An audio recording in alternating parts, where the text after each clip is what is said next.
In Amoma village, there lived a family of 5, made up of their father, Enu, their mother, often called Mama Jama, and their 2 children, known as Jama and Enuma. There was also the 3rd little girl that lived with them, called Nwakati. Nwakati's parents had died when she was just 3 years old. Since then, her uncle Enu had taken her home to be cared for by his wife and himself. They all lived in a big house in the village.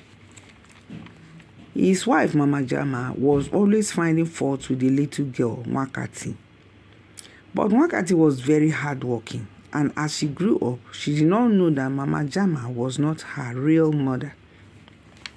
Until one day when Mama Jama bought Udala fruits, which is cherry fruits, from the market and brought it home from the market. They were all seated around Mama Jama. When Mama Jama brought out the Udala fruits, she asked the children to go and bring a bowl of water, and she washed the fruits very well. After washing them, she shared the fruits around. She gave some to her 2 children, kept some for herself, and kept the rest for her husband, Enu. Nwakati was surprised that her mother did not give her. So she now said, Mama Jama, Mommy, please give me my own share of Udala fruit. Mama Jama looked at her and said, who are you calling mother? I'm not your mother. Why are you asking me for Udala fruit? Go and ask your dead mother for Udala fruit, and ask your dead father also for Udala fruit. Don't pester me for Udala fruits anymore. I'm tired of your begging. Nwakati was shocked to hear that the person she called mother, that is her mother, was now telling her to go and meet her dead parents. Does she have another parent? She was tossed, thinking, transfixed, and looking at Mama Jama when Mama Jama shouted, what are you looking at? What are you looking at? Didn't you hear what I said? Come on, get out of this place and stop pestering me for Udala fruit. The confused Nwakati got up and walked out of the room, leaving the others behind. She went outside and sat down crying. She then got up and walked to the next building, where a neighbor known as Solu lived. Solu had always been kind to Nwakati. She often gave her things like food, clothes to wear. So she went and told Solu what Mama Jama had said. Solu said, yes, my dear, don't cry. Clean your eyes. Wipe your tears. Don't cry. It is true. Your parents died many years ago when you were a little girl. And your uncle had to take you home because there was no other person to do it. But she's not supposed to tell you in this manner that she's doing now. She consoled Nwakati and wiped her tears and told Nwakati to go back home and stay. Nwakati walked quietly to the house, a wave of sadness, and she felt a deep sense of loneliness washing through her. She thanked Solu for making her understand her life now and walked back home dejected. She could feel the rejection in the attitude of her uncle's wife and quietly made her way indoors. At 14, Nwakati was the epitome of beauty. She was beautiful and hardworking. She controlled and comported herself respectfully, knowing that she had no one. She was all alone in the world. And then she made up her mind to struggle and make it in life, to make her late parents proud and happy wherever they were in the spirits. The next day, Mama Jama went to the market because it was the Udala season again to buy another set of Udala. When she came back, she gave everyone except Nwakati. Nwakati did not bother to ask or beg for one because she knew she would tell her to go and meet her dead parents to ask for it. So she went outside to sit down to avoid watching them while they were eating.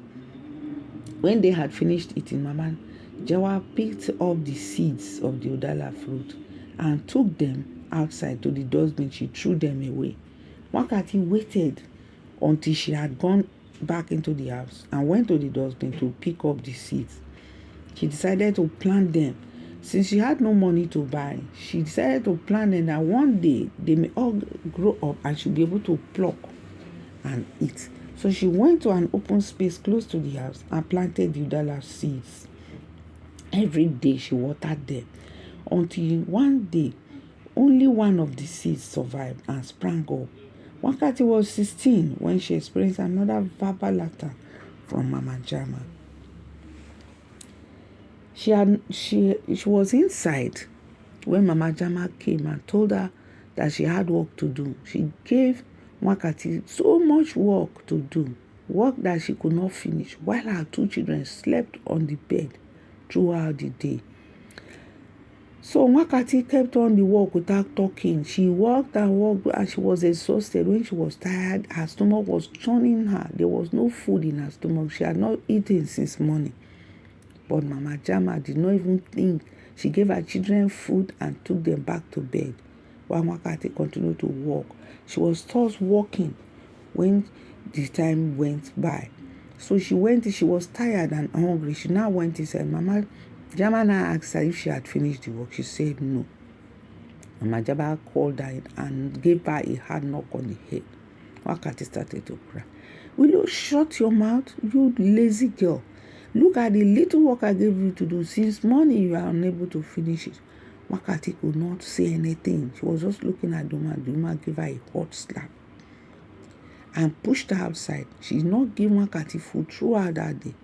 Nwakati started to cry. She now went under the udala tree and sat down and started to sing in hunger. Udala cha cha cha nda cha cha cha, udala cha cha cha nda cha cha cha. Go to dala nafia, Nwakati enwene, Nwakati enwena. Meaning udala ripe and fall. Udala ripe and fall. Bought fruits, udala cherry fruits from the market. But Nwakati has no mother and Nwakati has no father. She was singing and crying in such a manner that the tree shook. She heard a great shake and the tree lowered itself and filled with ripened fruits. And it started to drop on the ground. Immediately, Nwakati stood up and started to pick the fruits and started to eat voraciously. She was just eating voraciously, rushing it. She ate and ate and ate until her stomach became filled. She was very happy. She was so contented that smiles were all over her place. She thanked the tree and went back inside.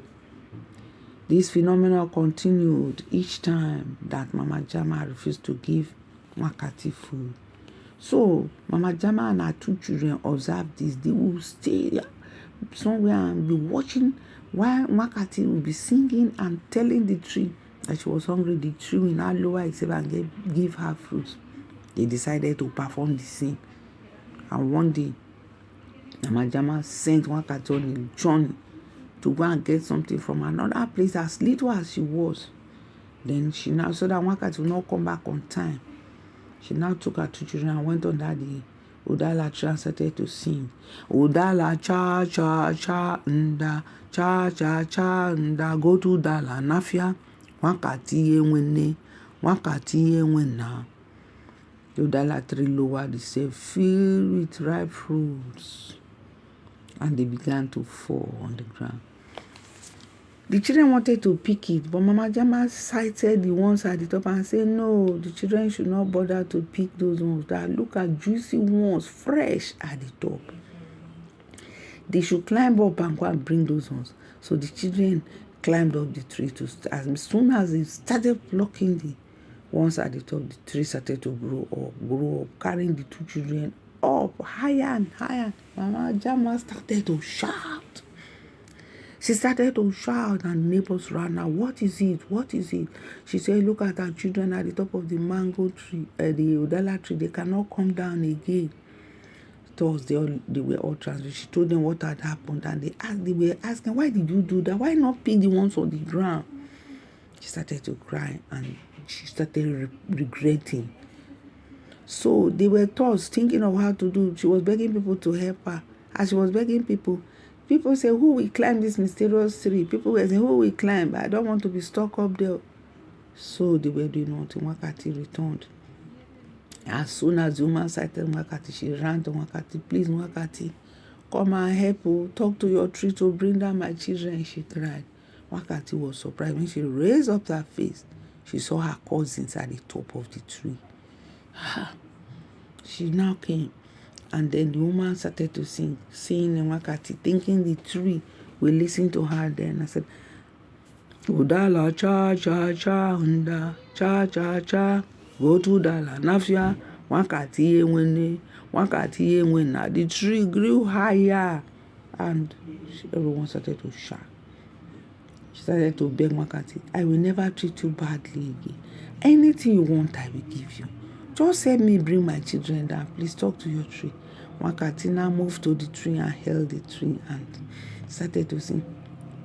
Udala cha cha cha cha cha cha go to Dala Nafia, Nwakati Nwakati. As she was singing, the tree now lowered itself down, and the children were able to come down. From that day, Nwakati was never treated badly. They thanked Nwakati, and they all went home.